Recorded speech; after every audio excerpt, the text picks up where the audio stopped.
Alright, so let's start na po tayo sa ating mga bagong OFW na tutulungan. So anyway, hello guys, my name is Coach Arens and I'm happy na papanoorin mo tong video na to. Again, kaya ka nanonood ng video para sa iyo to, ha? Hindi para sa akin. Para sa iyo, para makapag-for good ka, para sa iyo, para matulungan mo family mo, para sa iyo, para magka-savings ka, para sa iyo, para gumaling ka. So let's start. Basically, ganito yung magiging flow ng negosyo natin. So, gusto kong maintindihan mo na nung pumasok ka sa negosyong to, unang-una 'di ba gusto mo lang ma-insured? Tama? Gusto mo lang ma-insured kaya ka nag-inquire sa akin, gusto mo mag-try. Tapos ako, follow up lang ako ng follow up, kaya kita napapiin, kaya naging close tayo. So, ganun yung mga unang gagawin. Sa part nyo, sa mga OFW na naging member ko na, ganito ang gagawin natin. Ako yung magbibigay ng mga referrals sa inyo. Pero I'm not saying na wag kang gagalaw. Okay? Gumalaw ka pa din para at least pag wala akong ma-refer, ikaw yung magre-refer sa akin. Kumbaga meron tayong agreement na magre-refer ako sa'yo, magre-refer ka rin sa akin. Pag nag-refer ako sa'yo, make sure kapatid, na ikaw, marunong ka rin kahit papaano dumaldal. Marunong ka kahit papaano magkwento. Marunong ka pa kahit papaano sumagot sa mga question ng ire-refer ko sa'yo. Kasi, parang ang hirap paniwalaan na magbabago buhay mo, tapos hindi ka marunong magsalita, hindi ka marunong magkwento, wala kang alam sa negosyo, mahalata tayong scammer. Although hindi tayo scammer ha, pero iniingatan natin dito yung tiwala ng tao kasi tandaan nyo to guys, pumasok ka sa negosyo, kailangan maintindihan mo na kailangan mo ding aralin to. Kakaintindihan? Wala namang problema sa pag-aaral kasi ibibigay ko naman yung tool eh. Now, ito yung system na gagawin natin.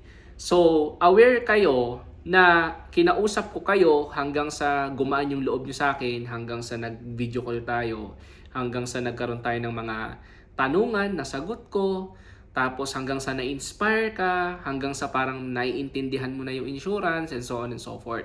So yun yung tinatawag kong process ng prospect kasi hindi naman agad pag nakausap yan, sali agad. So ang tawag ko doon is process.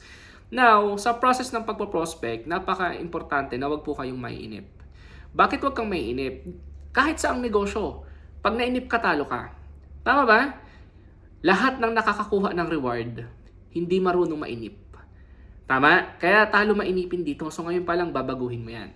So ganito yung magiging flow natin. Gusto kong maintindihan mo muna from your mindset, ganito yung sistema ng negosyo natin. Yung sistema ng negosyo natin, from Alliance in Motion Global, group of companies. Ibig sabihin, pag group of companies, meron po yung mga sub-companies. Para mas madali mong maintindihan, si Jollibee, sa kanya ang Chowking, sa kanya ang Inasal, sa kanya ang Burger King. Alright? Nagkakaintindihan? So si Alliance in Motion Global Group of Companies, meron tayong mga divisions, baka hindi mo alam. Number 1, meron si Empowered Consumerism. Ito yung products, mga food supplements, pampaganda, pampabata, pampawala ng mga cancer, pamtulong sa mga may diabetic, kidney failure, and so on and so forth. Yun yung mga divisions ni Empowered Consumerism. Pangalawang divisions, meron tayong tinatawag na Orbix Victus International. Ito yung sinalihan natin. Yung Orbis Victus International naman, insurance to na may kasamang accident protection. Okay? Tapos susunod, magkakaroon natin tayo ng health protection. Yan si Orbis Victus. Yan yung pangalawang division. Pangatlong division, ito yung Bibo. Yung sinasabi kong Bibo, ito yung magkakaroon ka ng parang GCash. Pero hindi GCash. Si GCash kasi, pag ginagamit mo, may kumikita dyan yung nasa taas. Si Bibo kasi, exclusive lang sa atin yon. Magagamit siya ng iba, pero hindi siya pwedeng ma-install ng iba pag wala yung referral ID mo. Kaya siya tinawag na exclusive para sa atin. Nagkakaintindihan. So, ganun yung Bibo. Tapos si Bibo, the more na mas maraming mag-endorse ng Bibo app, the more na maraming nagpapadalang mga financial services, remittance, kumikita ka. So, yun si Bibo. So, pang-apat, naglabas tayo ng franchising. Pag sinabing franchising, guys, ito yung magbebenta ka ng milk tea. Pero again, 4 na divisions yan, may mga lalabas pa. Now, yung membership natin na kay Orbis Victus International. Si Orbis Victus International, kasama na rin si Bibo dyan, kasama na rin si Easy dyan, kasama na si Franchising dyan. Isang beses ka lang nag-member, lahat na tinamaan. Pero, ang pinopromote ko lang for now sa inyong lahat is yung insurance tsaka yung Bibo. Alright? So, hindi nakasama si Easy, hindi nakasama si Franchising kasi maguguluhan tayo pag lahat ginagawa natin. So, pili lang muna tayo ng maiintindihan natin. Are we clear? Nagkakaintindihan? So, yung company natin, kung may nagka-question ba kung legal, Diyos ko po, 18 years old na po itong company na to. Ang dami na po netong na-prove, ang dami na po netong taong natulungan sa products, ang daming taong natulungang yumaman. Kaya sana, pag nagpe-present po tayo ng negosyo natin, always think na big time company to. Maraming yumaman, maraming natulungan. Yung company namin, big time company, madaming taong napayaman. Question, anong mga company ba ang maraming napayaman? Mag-iisip ka, ano nga ba? Tama? So tayo kasi, AIM Global, Alliance in Motion Global, group of companies, nagkaroon ng mga divisions. Pag ayaw mo sa food supplements, okay. Pag gusto mo sa insurance, tara. Pag ayaw mo naman sa insurance, gusto mo lang ng endorse ng Bibo, Bibo. Pag ayaw mo ng Bibo, gusto mo traditional business, Alpha is franchising. So nagkakaintindihan. So dapat, ang mindset natin bilang member ng company natin, huwag tayong mahihiya. Dapat pinagsisigawan natin na nasa insurance tayo. Dapat proud ka na pinopost mo yung mga activity natin sa insurance. Proud ka, number 4, bakit? Nasa big time company ka. Huwag kang mahihiya. Kasi ang standard ko sa negosyong to ganito. Sobrang taas. So dapat ikaw, pag dito yung tingin mo, pataasin mo. Tama? Kasi pag ang mindset mo ganito, maliit, ang nakukuha mong tao, maliit. Pag wala kang tiwala, ang nakukuha mo walang tiwala. Tama ba? So, tandaan nyo to. Kung ano yung iisipin mo, yun yung magmamanifest sa'yo. Pero pag inisip mo, mataas si company, legit si company, standard si company, maraming natulungan si company, magaling ang product ni company, malupit ang mga training, maraming kumikita, ang mga nakukuha mong prospect, ganito din. So, dun pa lang, babaguhin natin yung thinking natin na dapat ngayon pa lang, member ka na, maging proud ka. Clear po ba yon? Diyan na tayo magkakatalo. Kasi, kaya ko to sinasabi guys, lagi kong pinapaintindi sa mga sumasali sa akin na, pag ikaw, binigyan kita ng referral, unang-una kikita ka eh. Tama? Kaya nating makapag-ipon. So, hindi pwede na pag may nirefer ako sa'yo, tapos ikaw, oy, alam mo yon, yung parang nahihiya ka. Hindi pwede yun. Hindi magkakaintindihan. Kaya dapat, ganito ako, dapat ganito rin yung maging tingin mo. Kung hindi mo pa kaya, makinig ka lang muna sa mga sasabihin ko. Pag wala ka pang tiwala, sa akin ka muna magtiwala. Hanggang sa maramdaman mo na nagtitiwala ka na sa ginagawa mo. Hanggang sa dumating yung time, nagpapantay tayo. Nagkakaintindihan. So, ganun muna. Pangalawa, ang mindset natin, dapat kung OFW ka, ang mindset mo na ngayon, insurance provider ka. Pag sinabing insurance provider, nagbibigay ka ng insurance security sa mga OFW na kagaya mo. Ang mindset mo, hindi ka nagbebenta. Ang mindset mo, nagpo-provide ka ng security protection sa bawat OFW para makatulong ka. Kasi, pag ang mindset mo, magbenta ng insurance, pero hindi mo nararamdaman na insurance endorser ka, mataas na yung trabaho mo, medyo ang parang hindi ka gaganahan. Pag may hindi bumili, ang iisipin mo, talo ka, lugi ako. Parang ako, ang tingin ko sa sarili ko, ini-insured ko yung mga OFW. Ang tingin ko sa insurance na to, company ko to. Ang tingin ko sa sarili ko, nagpapa-expand ako ng iba't ibang klase ng insurance sa buong mundo. Na kahit nandito ako sa Pilipinas, kaya kong ibigay yung services na gusto nila. Now, paano pag hindi bumili yung customer? Okay lang. Alam mo kung bakit okay lang? Kasi hindi ka naman nawalan. Kasi may company ka pa rin, may negosyo ka pa rin, nandito ka pa rin, nagkapagsimula ka pa rin. Samantalang yung customer natin, pag hindi bumili, okay, bye-bye. Bakit? Pag na-aksidente, sino may isip niya? Ikaw. Sana pala ginrab ko. Tama? Pag may nangyari sa family niya, hindi naman natin ina-attract. Problema ba natin yon? Hindi. Bakit? Insured tayo eh. So pag may hindi bumili sa'yo, ang mindset mo, okay lang. Hindi naman ako yung nawalan kasi insured na ako. Nagkakaintindihan po ba? So ganun po yung gusto kong mindset na gawin mo para every time na ginagawa na natin yung negosyo, mataas tingin mo sa sarili mo. Nagtitraining tayo, insurance provider ako. Hindi lang ako OFW, entrepreneur ako. Nasa malaking company ako. Ganun dapat ang tingin natin. Kasi ang tingin ko sa'yo kapatid, hindi DH, hindi OFW, hindi kung sino. Ang tingin ko sa'yo, eto, insurance provider at country manager ka. Imaginein mo yun.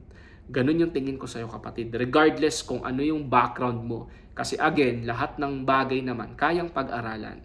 Basta okay ang ugali. Makikinig ka, susunod ka, yun po yung kailangan mong gawin. Now, ganito, meron tayong 2 types of products. Yung 2 types of products natin, ito yung tinatawag na 3,150. Ang tawag dito is bronze, yan yung bentahan, 3,150. Yung bronze, ang benefits niyan, kalahating milyon. Alright, nagkakaintindihan? Kaya 3,150 yung bentahan. Pero dahil member ka, 2,150. So may tubo kang mga 1,000 pesos. Yung platinum, yung 1 milyon, ang bentahan niya 4,750. Pero dahil member ka, ang profit mo doon is mga 1,600 kasi 3,150 mo lang siya makukuha. So wag kayong malilito. Dalawa yung product natin. Tapos meron din tayong kabayan, meron din tayong kabayan platinum and kabayan bronze. Yung kabayan insurance naman, meron siyang repatriation. Ano ibig sabihin nun? Yung pag namatay si OFW, yung bangkay niya, i-deliver sa family niya. Alright? So wag po kayo malilito ha. May ganun po tayong mga insurance. Ang tawag dun is digital insurance products. Ibig sabihin, ang binibili niya, produkto. Hindi package. Pag package, ang binili niya, may kasamang insurance, kasama yung buong family sa insurance, may bibo, may negosyo. Pag product ang binibili, walang negosyo. Binentahan lang natin. Huwag po kayong malilito. Pero tignan mo to ha. Kung meron kang 5 mabibentahan, 5 tao na bumili ng platinum sa'yo, 1,600 times 5, magkano yan?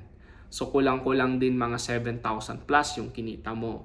Pag may 5 bronze ka na nabentahan, edi may 5,000 ka. Kasi 5,000 yung tubo dun sa 5 bronze. Nagkakaintindihan? So wag po kayong malilito. Ang tawag po dun is benta-benta. Kaya nga nung sumali ka sa akin, ang goal natin, ipakita natin na nagpo-promote tayo ng insurance. Huwag kang mahihiya kasi mas malaki pa rin ang kitaan sa insurance. Tandaan mo yan kapatid.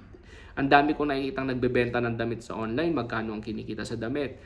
Malaki na nga yung 200 piso eh. Pero sa atin, 1,600, nasa insurance ka pa. Professional ka pa tignan.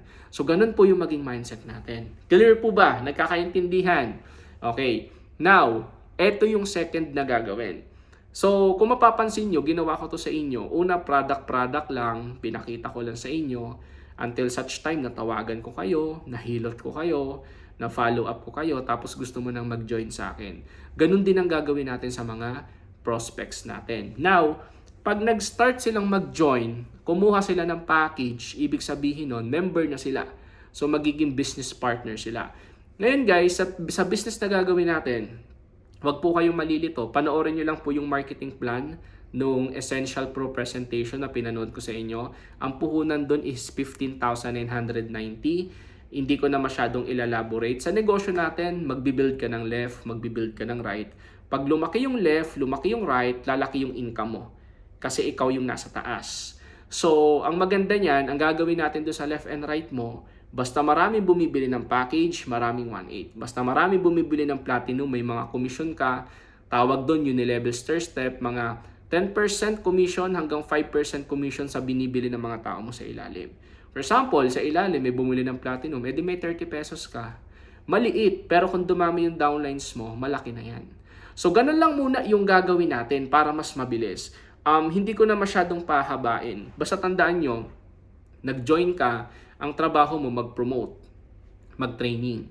Pag bumili ng insurance, may 1,600 ka, may 1,000 ka, depende sa product insurance na ibebenta mo. Pag package ang kinuha dahil gusto magnegosyo, may 3,000 ka. Pag in-encode natin left and right, Left and right yan. Makikita mo yun sa account mo. Basta may package, may taong bumibili ng package, may 3,000 ka kada tao. Pag nakasampu ka, may 30,000 ka.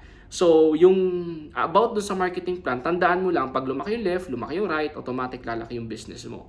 So, ang potential income kasi na na-base ko sa pagtuturo ko, umaabot talaga siya ng 250,000. So, ang gagawin mo lang guys is power of 4 or power of 2. At least sa isang buwan, maka-4 or maka-2 lang tayo. So, the good thing about dyan, pag nagkakaroon kayo ng mga napapasali, nagbibigay kami ng mga incentive. Yung incentive natin, magsimula lang tayo sa maliliit. For example, electric fan, oven, tables, chair, more on appliances. So, pag-uusapan natin kung paano maipapadala yan sa family mo. So, for now, tandaan nyo na ganun lang muna. Alright? Yun yung business side. Now, doon naman tayo sa tinatawag nating training. Sa training guys, I need you to understand na meron tayong mga kakabisaduhin. Number 1, yung official page natin is Orbis Victus International. Doon mo makikita yung mga ipopost ng company, ikakopy mo, ipipaste mo naman sa wall mo. Orbis Victus International, ipakita ko dyan. Number 2, pagdating sa pag-handle ng mga questions, naguguluhan ka, pag may nagtanong paano yung claims, pwede ba yung ganito, pwede ba yung may sakit, ang tawag dyan objections. Meron tayong YouTube, nandun din lahat. Or nandun din sa official page, hahanapin mo lang, panonoorin mo lang siya. So, payo ko sa inyo, huwag kayong tamarin sa panonood ng video, tuloy-tuloy mo kasi mabilis lang naman yun matapos, hindi naman matagal. So, number 3, meron tayong tinatawag na chat room. Yung chat room ko naman, insurance copy-paste, dun ko ipapasa yung mga ipopost nyo. Alright? Tapos number 4, ang gagawin nyo lang naman is proper communication sa atin. So, ganun lang kadali gagawin yung negosyo. Hindi siya mahirap, wag nating komplikaduhin. Sobrang dali lang neto, pattern by pattern. Ang kailangan lang natin gawin is proper communication. So, sooner or later, maglalabas tayo ng bagong product, may kasama ng health, nakaka-excite yan, kaya abangan nyo. And again, bakit natin to ginagawa? Unang-una, gusto ko lang i-share sa inyo na sa insurance po, ang dami nang kumikita ng milyon. May mga kaibigan ako, nagkakalahating milyon, may nagdadalawang-daang-libo. So, ang pinaka-goal ko guys, gusto kong sabihin sa inyo na kung ano man yung kinikita nila or kinikita ko, maituro sa inyo. Malaki po ang pangarap ko sa company. Hindi pa po ako nakakontento. Ngayon, nandito ako sa Thailand, pero humahataw ako kasi gusto ko na yung mga taong sumasali sa akin, mapa-for good ko, kumita din ng malaki. Hindi ko to magagawa, hindi tayo magiging successful kung hindi tayo magtutulungan. Kaya sa lahat ng sasali dito sa Orbis Victus International, especially OFW, magtulungan po tayo. Magtulungan tayo sa bawat isa. Alright? Dahil alam kong kayang-kaya natin yan. Tandaan mo, pag nagkaroon ka naman ng customer, 'di ba? Tutulungan ka namang kausapin 'yan. Just make sure ikaw uma-attend ka ng training kasi hindi naman laging nandito ako. To be honest, hindi ko kayang kausapin yung 20. For example, 20 kayo, 20 yung tao. Hindi ko magiging 20 sarili ko. Magkakaroon tayo ng schedule. So habang nagiging busy ako, magpagaling ka. Kasi for sure alam ko namang kaya mo. Tsaka kita baback upan. So ang goal natin, mag-create ng mga leader, mag-create ng mga solid na negosyante. Yun yung goal natin. Kaya sama-sama nating pagtulungan etong project na ginagawa natin.